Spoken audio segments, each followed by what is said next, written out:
باسم الآب والابن والروح القدس الإله الواحد آمين. القديسة ريتا دي كاشيا، شفيعة الحالات المستعصية، شفيعة الحالات المستعصية والمستحيلة والميؤوس منها، وشفيعة النجدة السريعة.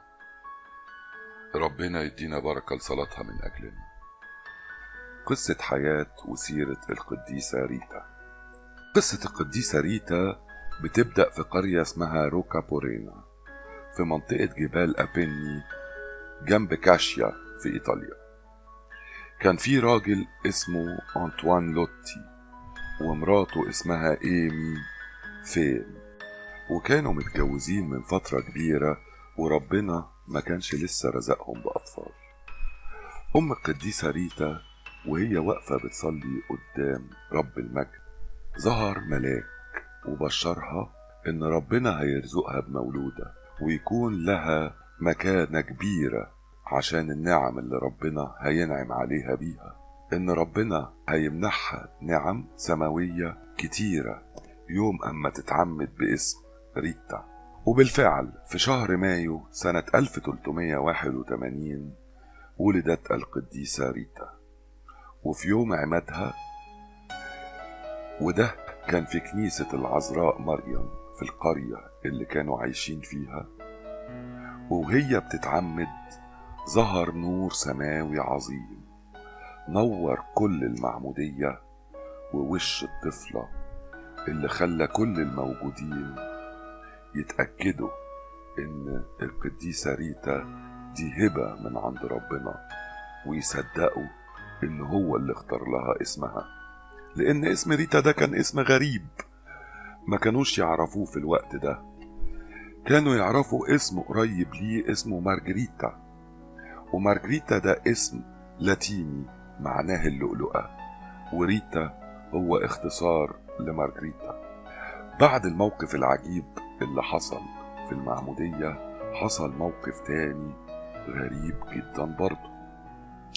الأم كانت بتشتغل في المزارع، وكانت بتاخد بنتها وتحطها تحت شجرة لغاية اما تدخل تخلص شغلها وترجع تاخدها وتروح. وفي يوم الأم زي عادتها أخدت البنت وراحت الشغل وحطتها تحت الشجرة ودخلت المزرعة وابتدت تشتغل. وبعد ما خلصت رجعت عشان تاخد البنت، اتخضت خضة كبيرة قوي، لقت منظر غريب، نحل عمال يلف حوالين البنت ويدخل جوه بقها ويخرج. الست معرفتش تعمل ايه، قعدت تبص لبنتها خايفة تنش النحل عشان ما يهكش اكتر من كده، مش عارفة، وقفت ساكتة وتطلب من ربنا. وساعتها لقت منظر غريب جدا، لقت النحل بيدخل جوه بق البنت بكل هدوء ويمسح حلقها بالعسل ويخرج في هدوء زي ما دخل. والبنت كانت مبسوطة وبتضحك، وفي الوقت اللي الأم واقفة بتبص وبتشوف مجد ربنا في النحل اللي بيدخل ويخرج من بق بنتها، عدى واحد من فلاحين القرية وكان ايده مصابة. اتخض جدا لما شاف المنظر ده وجري على البنت وحاول يهش النحل بايديه، وفي ساعتها وبقوة غريبة ايده خفت. والناس اللي في قرية كاشيا بيحكوا ان قعد النحل 500 سنة بعد الواقعة دي يتنوا يجي كل سنة في عيد سانت ريتا في نفس المكان تحت نفس الشجرة. وكمان أكد البابا أوربان الثامن إن ظاهرة النحل ده إعلان إلهي عن عظمة القديسة ريتا. القرية بتاعت القديسة ريتا زيها زي قرى كتير ومدن كتير في الوقت ده ما كانش عندهم مدارس أو حاجة ممكن يتعلموا الأولاد فيها إلا تعاليم قليلة جدا بتقدمها الكنيسة، وده بيكون عن طريق وعظات أو ترانيم أو رسومات ويلونوها وقصة تتحكي من الكتاب المقدس أو سير القديسين.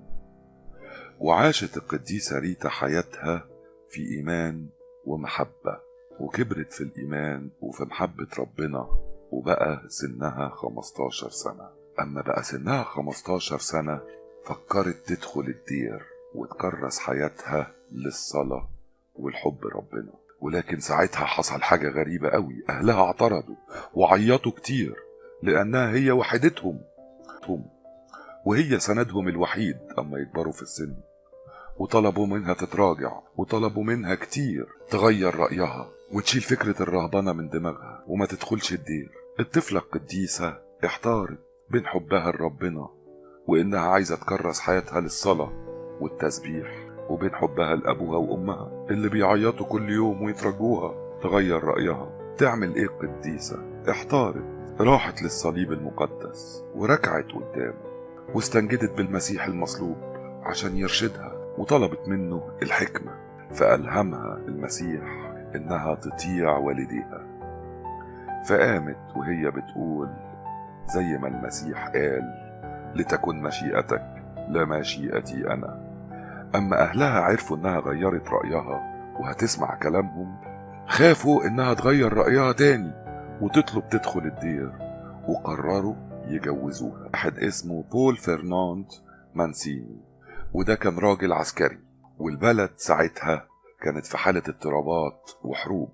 كانت القديسة ريتا وقت جوازها بقت 18 سنة، بس للأسف اختيار أهلها للعريس ما كانش صح، لأن أخلاقه كانت صعبة وعصبي، وكان يتعصب دايما عليها بالشتايم والعنف وكمان الضرب. وكانت القديسة ريتا بتتحمل كل ده وكل اللي بيحصل لها باستسلام غريب ملائكي، وبتصلي من أجل جوزها، وبتصلي دايما للعذراء مريم صلاة المذبحة الوردية اللي كانت اتعرفت في الوقت ده وانتشرت.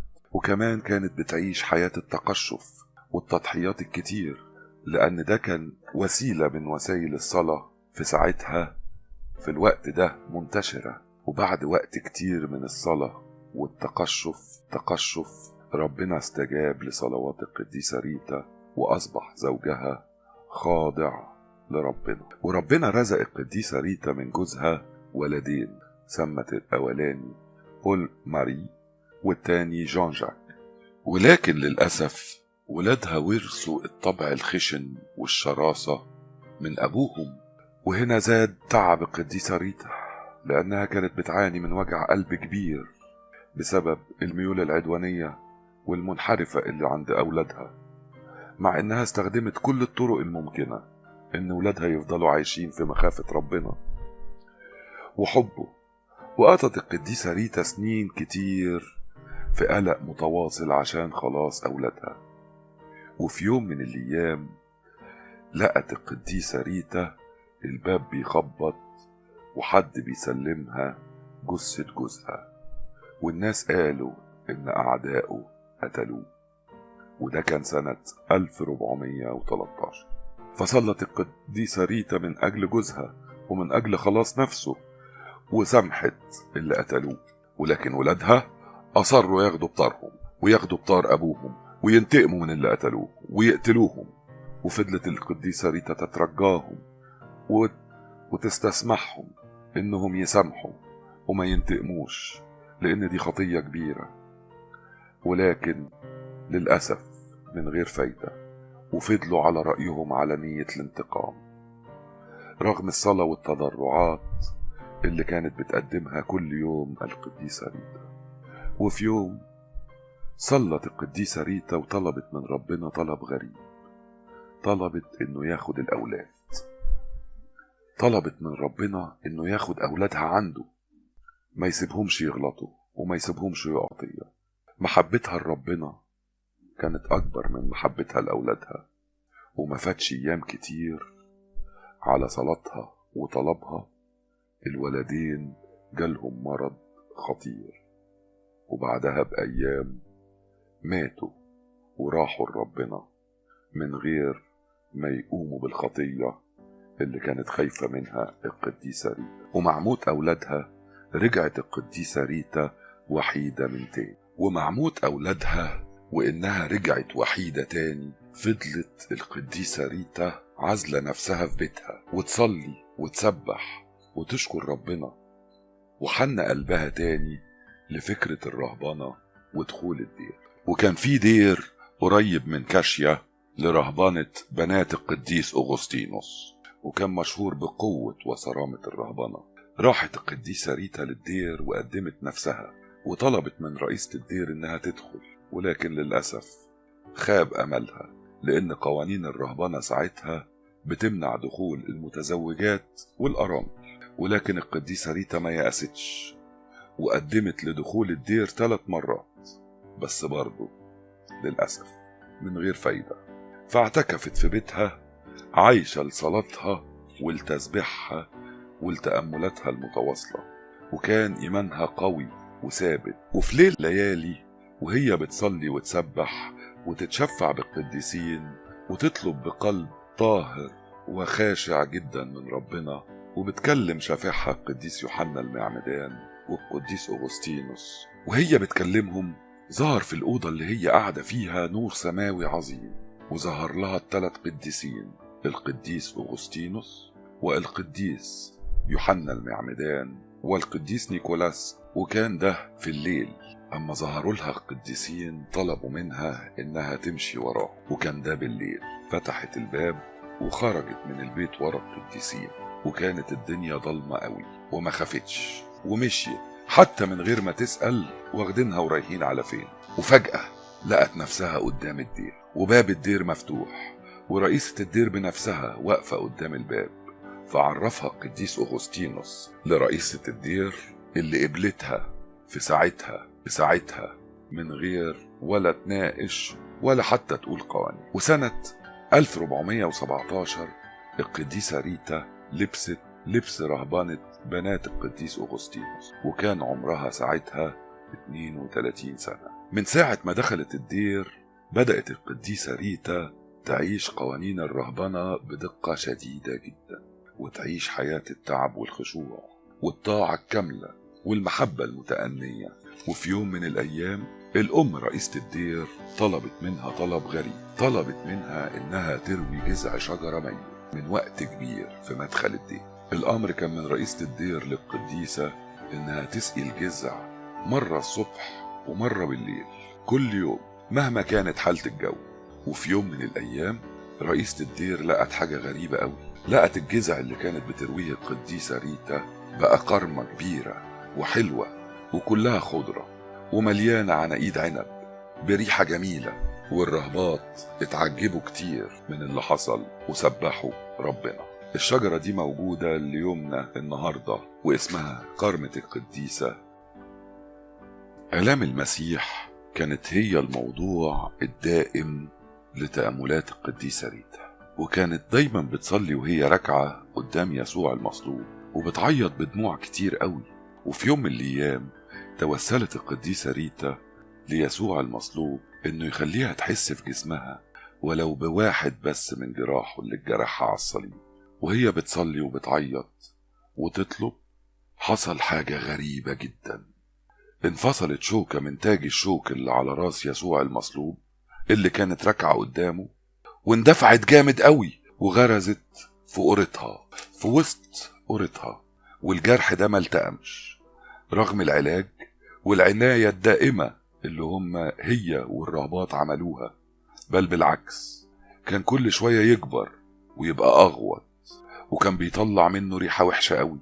وده خلى القديسة ريتا تنعزل تاني وتبقى مضطرة إنها تعيش منعزلة عن الرهبات.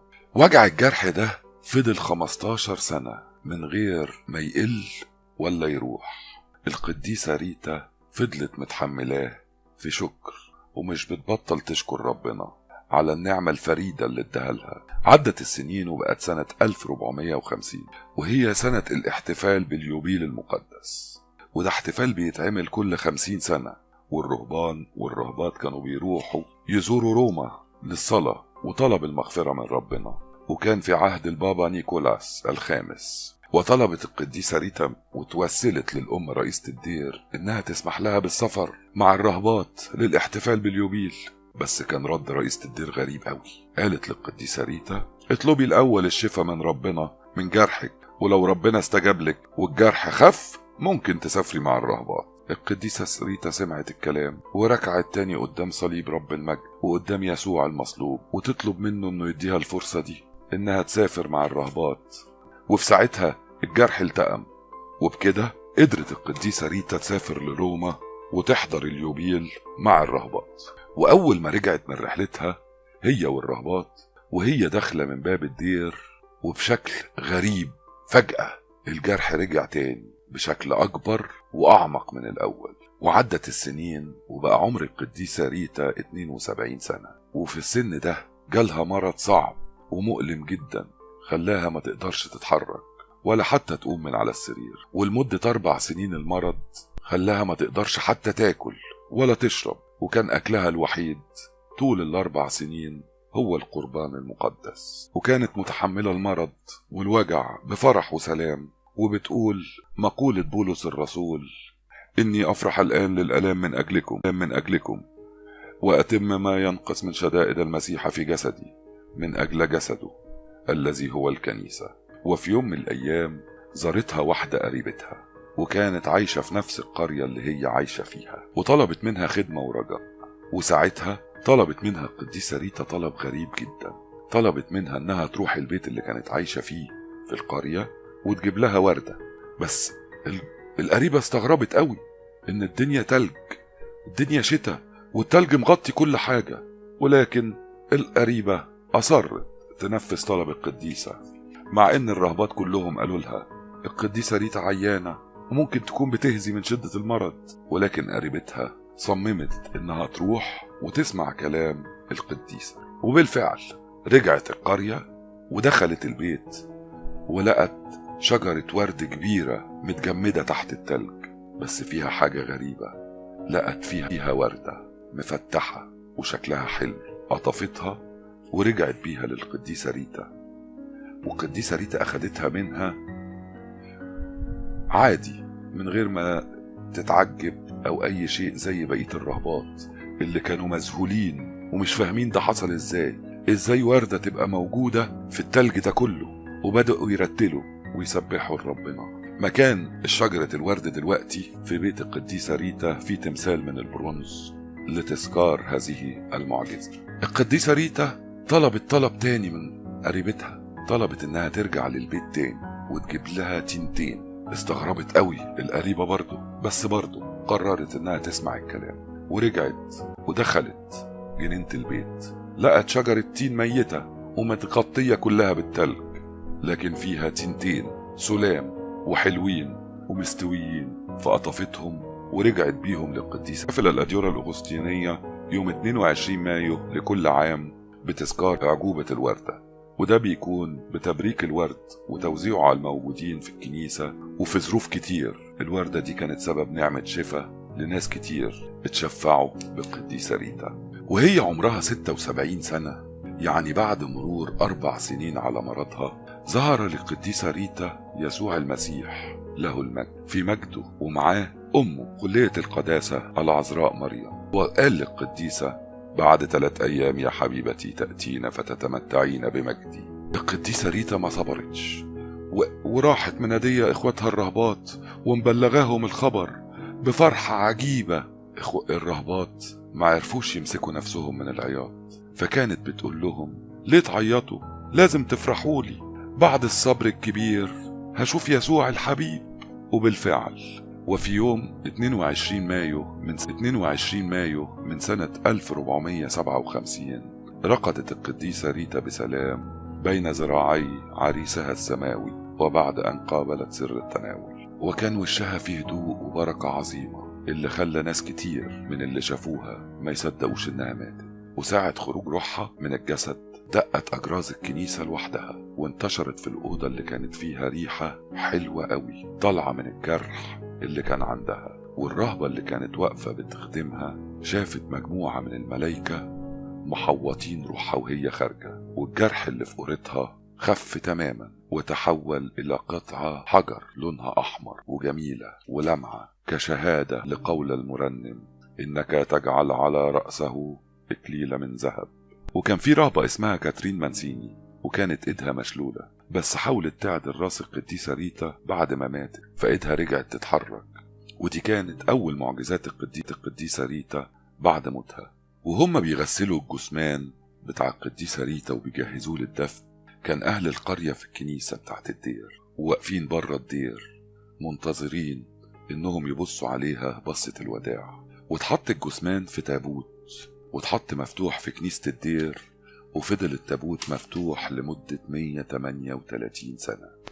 بعد كام سنة الدير اتحرق والتابوت باظ، بس جثمان القديسة ريتا ما حصلوش حاجة. وبعدها حطوا الجثمان في نعش من خشب الحور وحواليه تابوت تاني من خشب الجوز، وفضل الجثمان حوالي 300 سنة بكنيسة الدير في كاشيا. في سنة 1745 في حضور المطران بونانيزا أسقف سبوليت في الوقت ده نقلوا الجثمان في تابوت تاني، والنهاردة مر حوالي أكتر من 5 قرون على موت القديسة ريتا ولا جثمانها سليم في حالة عجيبة، وكمان لبسها سليم ما حصلوش حاجة، وعلى وشها شحوب من الزمن، بس بين شفايفها المفتوحة ممكن نشوف سنان بيضة جميلة، وجفونها مفتوحة شوية وفيها بريق طبيعي. وأوقات كتير بتطلع من التابوت ريحة حلوة تملى الدير كله، وخصوصا في يوم عيدها يوم 22 مايو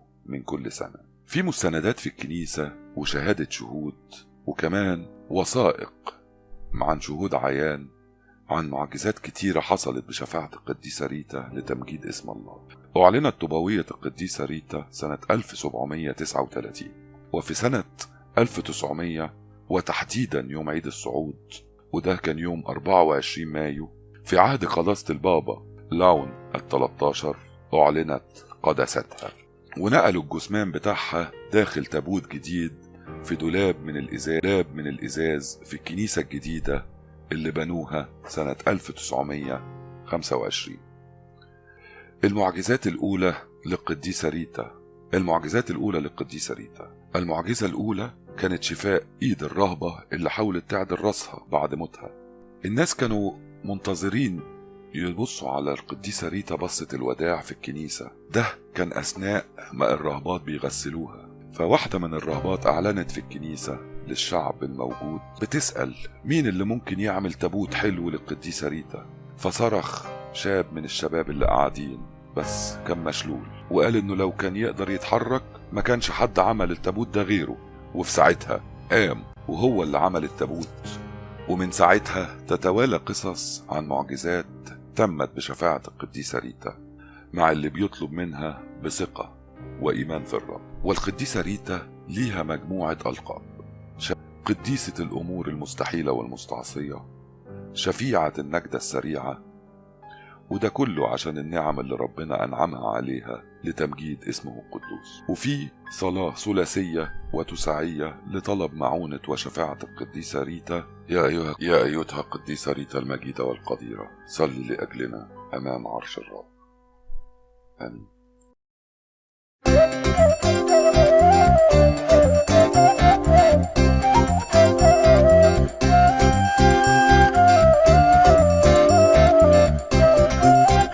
السلام لك يا ريتا في ملكوت السماوات، السلام للقديسة شافعة المستحيلات في كاشيا بإيطاليا، اتولدت ريتا البرة وحيدة بلا إخوان.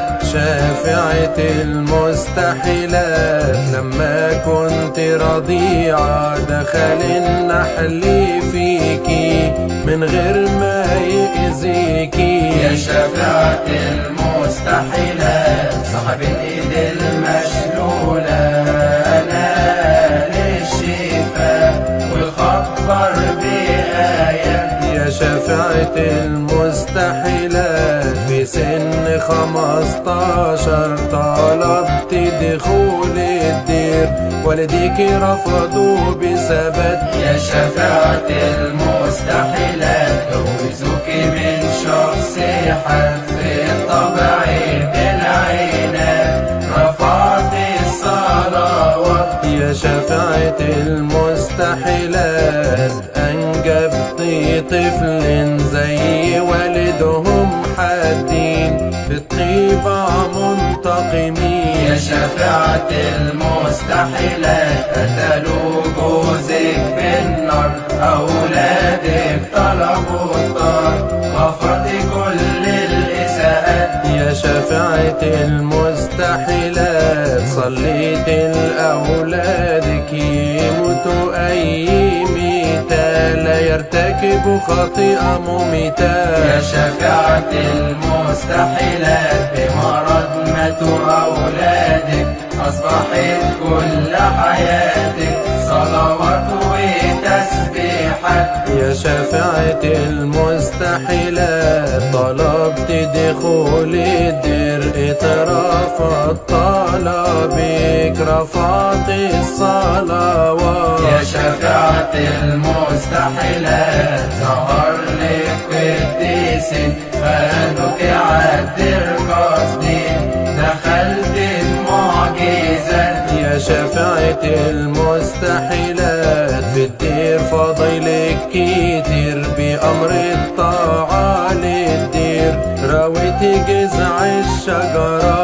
يا شفاعة المستحيلات الحطبة بقت شجرة وجابت ثمرة بقدرة رب السماوات. يا شفاعة المستحيلات بتقضي بالساعات التأمل في آلامات يسوع رب السماوات. يا شفاعة المستحيلات طلبت من الحبيب تشكي ألم الصليب بشوك على الجبين. يا شفاعة المستحيلات تأثيرها كان آلم وفرحك كان عظيم تحملت الألمات. يا شفاعة المستحيلات قدست بالألم وعشت في سلام في صمت وصلوات. يا شفاعة المستحيلات وفي آخر سنينك عشتي على القربان 4 سنين بالتمام. يا شفاعة المستحيلات طلبت وردة من بيتك القديم ورغمته للمدة. يا شفاعة المستحيلات وجدوها وسط جنينتك واتحققت كلمتك وفي عيدك نهد الوردة. يا شفاعة المستحيلات جالك يسوع ومريم قالوا بعد 3 أيام هتكوني في السماوات. يا شفاعة المستحيلات وفي سن 76 في مايو 22 انتقلت للأمجاد. يا شفاعة المستحيلات حدثت المعجزات وكتير من الآيات أطلقت عليك الكنيسة. شافعة المستحيلات حفظ الرب جسدك من غير ما يتحلل بالمجد يسوع كلل. شافعة المستحيلات في حياتك شفنا آيات القداسة للبتوليات وللمتزوجات. يا شافعة المستحيلات حياتنا صعوبات ومشاكل وآلامات بنطلب شفاعتك. يا شفاعة المستحيلات تفسير اسمك في أفواه كل المؤمنين، الكل يقولون يا إله القدس ليت أعنا أجمعين.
choice is